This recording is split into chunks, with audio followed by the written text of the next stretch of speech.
Mr. Larsen for his statement. Thank you, Chair Rouser, and welcome to the subcommittee, and thank you for holding this hearing to kick off the Surface Transportation Reauthorization. The title of this hearing series, America Builds, says it all. And right now, thanks to the bipartisan infrastructure law, America is building again, and we need to keep it going. Building transportation doesn't just mean highways. Investments in transit, in rail, in ports, and airports keep America moving as well. I look forward to future hearings on how transit agencies and rail networks sustain our economy and how the Surface Transportation Reauthorization impacts these modes.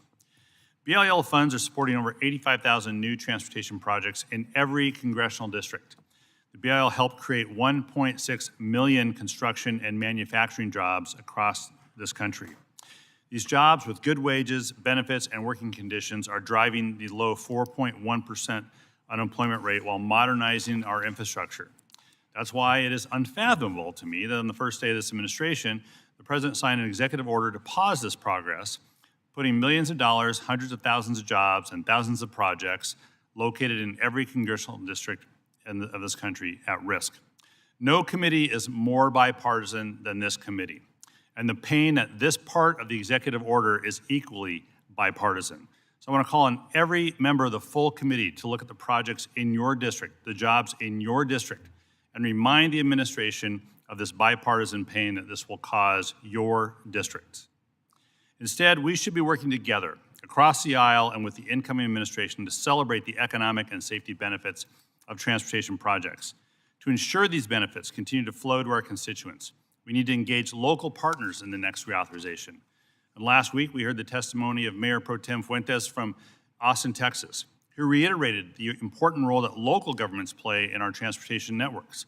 Local governments own 77% of the nation's roadways, 50% of the nation's bridges, and 46% of urban and rural transit providers.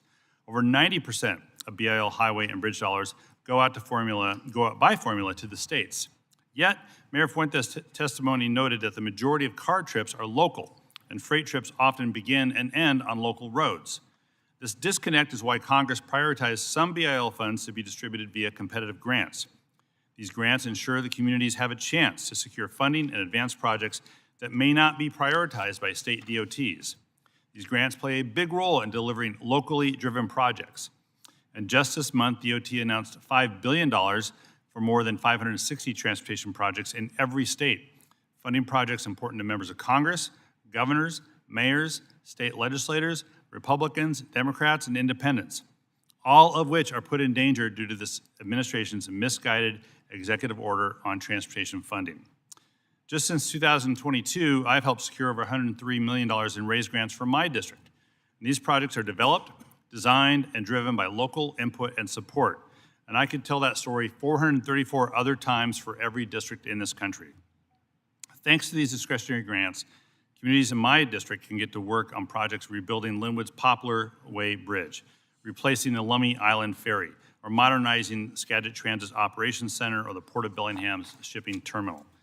The BIL also made its mark on the types of projects states and local governments are building.